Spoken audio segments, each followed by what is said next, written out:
তোমাকে আমার লেগেছে ভালো, চাঁদ বুঝি তা জানে। হ্যালো মাই ডিয়ার স্টুডেন্ট, চলে আসলাম তোমাদের মাঝে আরো কিছু অঙ্ক নিয়ে। আমরা 4.3 কে সলভ করব পার্ট বাই পার্ট। গত ক্লাসে তোমাদেরকে দিয়েছিলাম মেবি 8 পর্যন্ত। এখন তোমাদেরকে আমি দেখিয়ে 7 পর্যন্ত দেখিয়েছিলাম, মনে পড়েছে আমার। এখন আমি 8 থেকে নিয়ে দেখি কতটুকু কমপ্লিট করা যায় আজকের ক্লাসটা।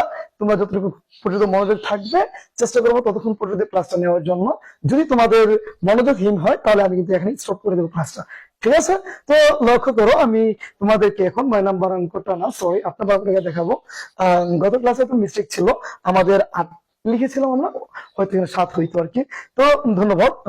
আমরা এখন তোমাদেরকে 8 নম্বর অঙ্কটা দেখাবো। আমাদের 8 নম্বর অঙ্কটা কি বলেছে একটু লক্ষ্য করো। তোমাদেরকে বলে দিয়েছে ওরা যে 56 x কিউব, হ্যাঁ, তারপর বলেছে যে -189y কিউব। স্যার প্লিজ একটু যদি আমরা লক্ষ্য করি, 56-র কোনো গণমূল এখানে নাই, আছে বলো? নাই। হ্যাঁ, তারপরে 189 এখানে কোনো গণমূল নাই। না থাকলে আমরা কি করবো ভাই? নাই থাকলে আমাদেরকে করে নিয়েছে কমন। কমন মানেটা কি একটু বুঝতে হবে। দুটোটাতেই যায় এমন সংখ্যা আমাদের হাতে নিয়ে নিতে হবে, ওটাই বলা হয় কমন। তো আমি 1 1 2 3 4 করে 5 6 পর্যন্ত দিয়ে দিয়েছি, কোনো সাথে যাচ্ছে না। সো আমি 7কে কমন হিসেবে নিয়ে নিলাম। আন্ডারস্ট্যান্ড? 7কে কমন নিলে 7 দিয়ে 56কে ভাগ করে দেবো, 8 হয়ে যাবে। হ্যাঁ, তারপর x কিউব। দেন আমরা 7 দিয়ে যদি 189কে ভাগ করি, আমাদের এখানে 27 আসবে, ঠিক আছে? তারপর এখানে হবে y কিউব। ডিয়ার স্টুডেন্ট, আশা করি তোমরা বুঝেছো। তারপর দেখো এখানে কি হবে 7। আর এই x cube, 8x cube, 8x cube এর ঘনমূল হচ্ছে 2। তাহলে আমরা সেকেন্ড ব্র্যাকেট দিয়ে লিখতে পারি 2x এর উপর কিউব, a কিউব, মাইনাস 27 এর ঘনমূল হচ্ছে 3। তাহলে আমরা বলবো 3y এর উপর কিউব সমান আমাদের হয়ে গেল, হ্যাঁ, আমাদের হয়ে গেল কি a cube minus b cube. এখন আমরা সূত্র লিখে নেব, a cube minus b cube সূত্র একটু আমরা দেখে নেই। 7, এখানে বলা হয়েছে first bracket a minus b, দেন তারপর কি দাঁড়াচ্ছে দেখো সেকেন্ড ব্র্যাকেট, হ্যাঁ, 2x এর উপর স্কয়ার মানে a স্কয়ার। তারপর এখানে মাইনাসের যে অঙ্কটা, প্লাসের সূত্র হবে ab x into 3y ab। তারপর হচ্ছে কি দেখো 3y এর উপর স্কয়ার।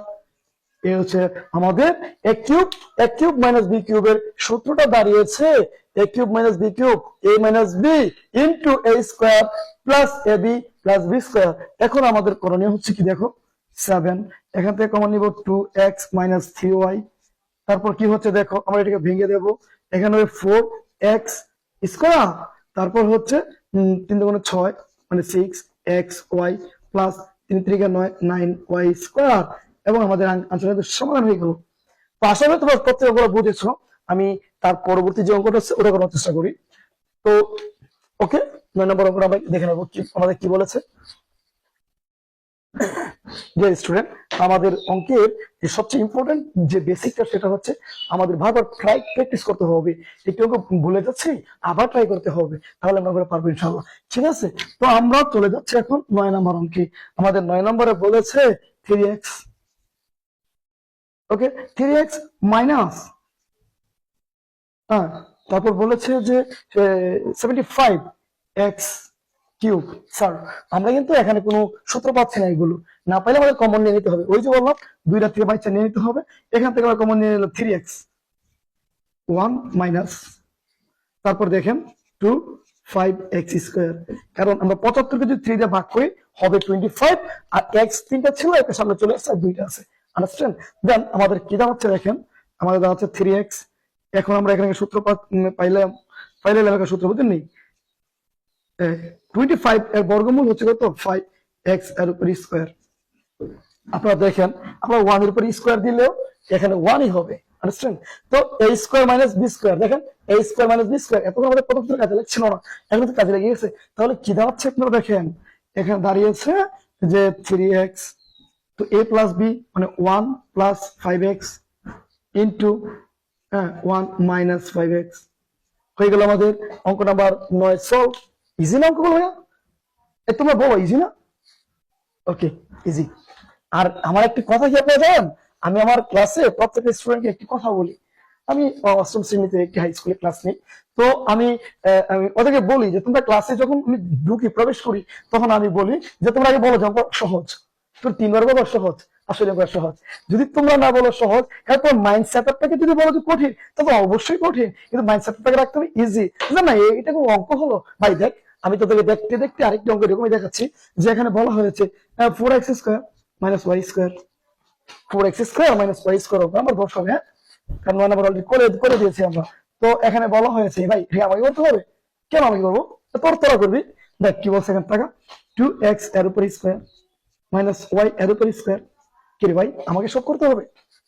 তোরা প্র্যাকটিস কর। তারপর দেখেন আপনারা সবাই, এই এখানে হবে 4x²। হ্যাঁ, তারপর হবে কি, ও সরি, আমরা 4x² কে ভেঙেছি রে ভাই। তাহলে কি হবে, a + b, কেউ আমার বলতে পারোনি তোমরা, বুঝছো? এই 2x - y। আশা করি সবাই বুঝেছো। a² - b² = a + b * a - b, ডান। তারপর দেখেন, আমি এই আপনাদেরকে 11 নম্বর অঙ্কটা দেখাচ্ছি। 11 নম্বর অঙ্কটা বলেছে আপনাদেরকে 3ay², তারপর বলেছে -4a। দেখেন, আমরা 3 কোনো ঘনমূল পাইনি, বর্গমূলও পাইনি, এই 48 কোনো ঘনমূল বর্গমূল পাইনি। তো আমরা এই যে কমন নিয়ে নেব 3a, এখানে থাকবে y², 3 দিয়ে ভাগ করলে হবে কত, 16। তো তারপরে এখানে হবে 3a, হ্যাঁ, তারপরে এখানে সেকেন্ড ব্র্যাকেট y এর উপর স্কয়ার -4 এর উপর স্কয়ার। ভাই আমার কি এটা হচ্ছে না? দেখেন তো পারবা? হ্যাঁ, a² - b² হয়ে গেল না? তো a² - b² যদি হয়ে যায়, তাহলে দেখেন তো, আমরা বলতে পারি y + 4, আন্ডারস্ট্যান্ড? তারপর বলতে পারি কি আমরা, y - 4। এই আমাদের সমাধান শেষ। বেশি কঠিন মনে হলো আপনাদের কাছে? তো ঠিক আছে, যারা আমার ভিডিও দেখতেছেন, আশা করি আপনারা অঙ্কগুলো বুঝবেন। আর আমার যে অঙ্কতে আপনারা বুঝতে একটু সমস্যা হয়, অবশ্যই আমাকে কমেন্টস করবেন, আমাকে জানাবেন। ইনশাআল্লাহ আমার পরবর্তী ভিডিওগুলো আপনাদের নিয়ে আসবো আরো সুন্দর করে, সুমধুর করে। All the best of luck, সবাই ভালো থেকো।